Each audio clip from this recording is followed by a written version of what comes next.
Alright, I just got through wiping this a second time with a fiberglass reinforced body filler. And I'm just going to talk a little bit about trying to fill in low spots and all this and that, and how to wipe it. And this body filler doesn't spread near as easy as regular plastic body filler because of all the fiberglass resin and the little fiberglass strands in it. But what I was going to talk about, so maybe have low spots, and I had one here, and there was a high spot right here. There was a low spot there, and then a little low spot back by the taillight.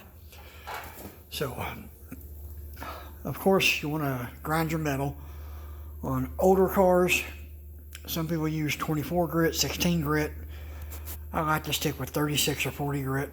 On the older cars, the metal's a little thicker, and you can grind it with that. On a newer car, I would say 50 or 60 grit, simply because the metal's so thin and you don't want to take a chance of grinding through it and making a weak spot.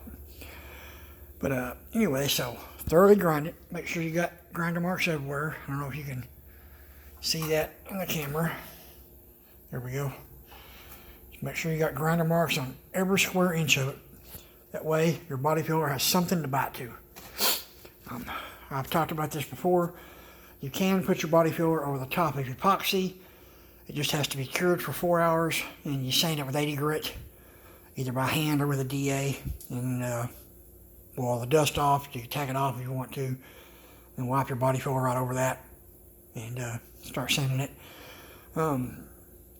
If you're in a big hurry and you want to, make it easier on you too, when the Bondo first starts kicking in and drying, it's still sticky and gummy, but it's dry enough where you can sand it. You will go through a lot of sandpaper, and some people think it's wasting sandpaper. Then when you're doing this at home, there's no time crunch. Yeah, it probably is a waste of sandpaper. But let's say you're working in a body shop and you're on commission. You want to get this done as fast as you can, because the quicker you get it done, the more money you make per hour. And it's been years since I worked in body shops, but I believe they used to pay like 40% or whatever the shop rate was.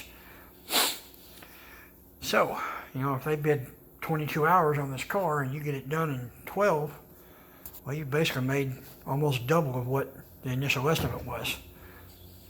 So, to get back to what I'm saying is, when this Bondo's green, get your alarm block and start hitting it and going across the top and skimming across there. And you can't get real heavy and hard sanding it, because you will peel it off of the car. You got to go light. And just barely sand, get the top knocked off of it, and then as it starts curing harder, then you can sand a little more. But the key is you're getting it sanded to where you want it flat before, or if the panel's flat or if it's contoured, you got to make it shape whatever the panel is. But it gets to that shape before it kicks in all the way. And then when you're done, you got maybe 80 grit scratches or 36 grit scratches, whatever. You can go get some metal glaze or whatever, wipe a thin coat on there. And as always with any body filler, you want to wipe it really hard the first pass. The reason why is you want to push it down in your scratches. Make sure it grips good. And like on this area where I had this weld line going across here, since the bottom overlapped the top and I welded it solid, I wanted to make sure this fiberglass reinforced body filler was pushed down good in there. So I went back and I took my spreader on the first coat and wiped it really hard downwards all the way across there. And then I come back really hard all the way to the right, really hard all the way to the left, and then I went really hard upwards. Then I knew that I had it pushed down in all the little weld spots and any pores that were in there, or lines between the two differences of metal thicknesses. And then I come back and I wipe and I fill. So I find the low spots that I was talking about at first, and you wipe them there. And you get them to where you think they're pretty full, and you kind of feather edge it. You blend the body filler outwards and make it taper out, just like if you're feather edging paint. The thinner it gets out towards the edge, the better transition you got. Then you don't have a hump or a line or any kind of bullseyes or anything like that. So do that first, wipe all your low spots, and sometimes you got to do it twice. And as you're wiping, after you wipe the first coat on there really hard, the next one you got to wipe kind of light so you don't pull it out. But at the same time, with practice, you will learn to wipe it hard enough, because the firmer you push it down in there, the less pinholes you're going to have.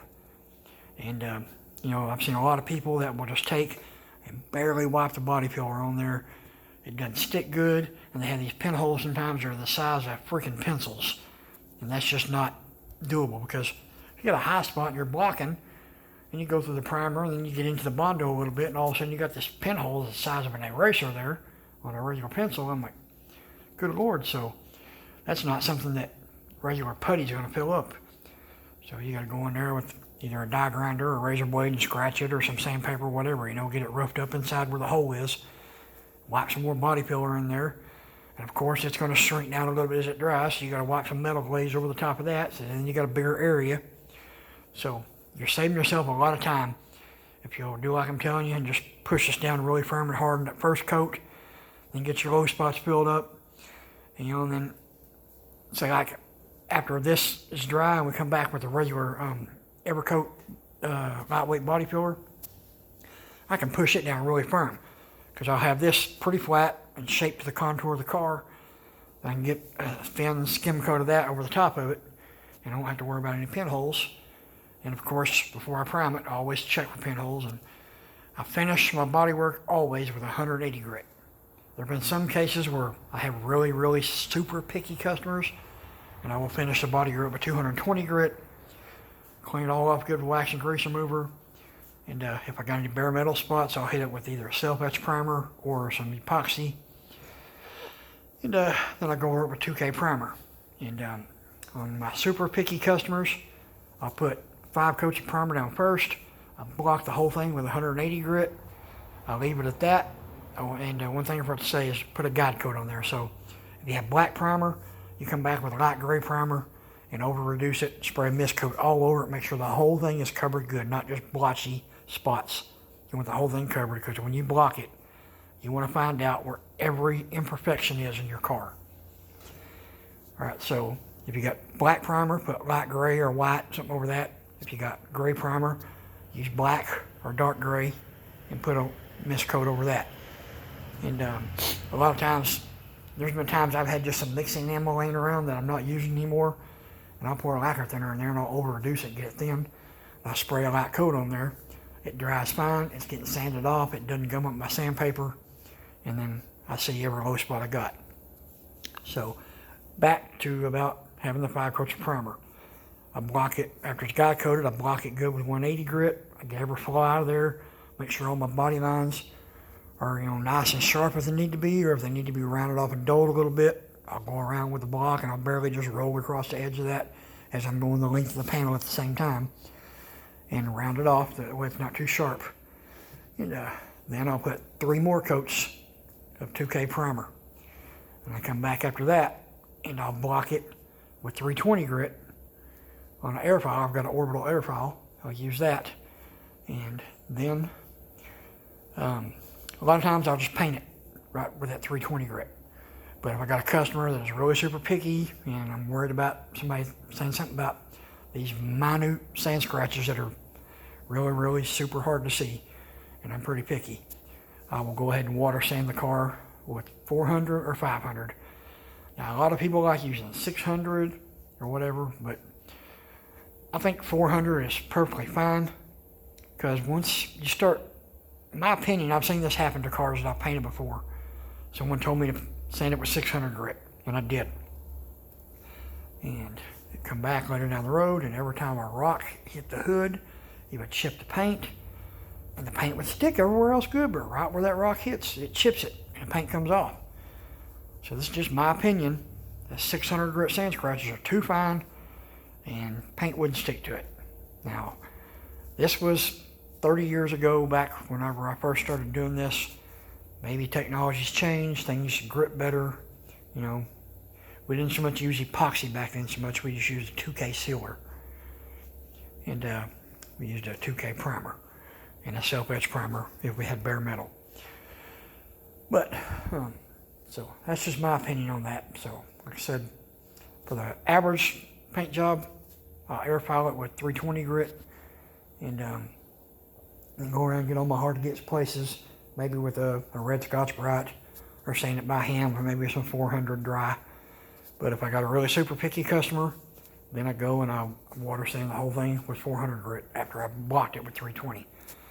And that gets, you know, any blocking lines that are out of there, and just any imperfections, you know, because a lot of times hand sanding it will get imperfections out that blocking has left in there. And then sometimes when you block it, you get imperfections out by blocking it that you couldn't get out if you just hand sand it. Because a lot of people will hand sand it and they're bad about just using their their pointer finger and the middle finger, and they'll be rubbing when they've got these little dips and low spots and everything in it. Or if they find an imperfection, or rather than getting a block and blocking it, getting that imperfection out, they just sand in that one little spot, and you basically just made a dent in the car.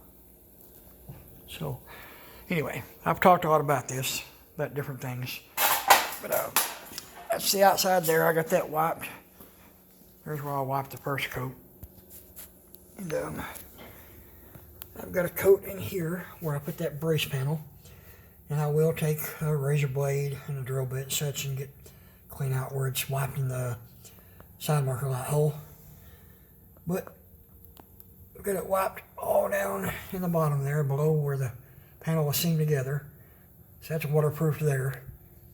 And after I get that sanded good and we get all this done, I'm going to see if I can find some either expanding foam seam sealer. I'm going to do something to fill up this gap between the quarter panel and the trunk drop-off panel. The reason why is because that thing is nothing but a cubby hole for dirt, and that's what makes the quarter panel rust out in the bottom. So, you know, if somebody can tell me a reason why they think it's a bad idea to do that, you can go ahead and leave a comment. I appreciate it. Just be polite, because I don't mind constructive criticism at all. It helps me. That's my plan on that, was to seal it up. That way this customer doesn't have to worry about this car rusting out on the bottom of the quarter panels again. So that's enough for this video. It's 12 minutes and 30 seconds. So as always, I tell everybody, if my videos help you out, I appreciate it if you like them. Share them on any Facebook pages you're on.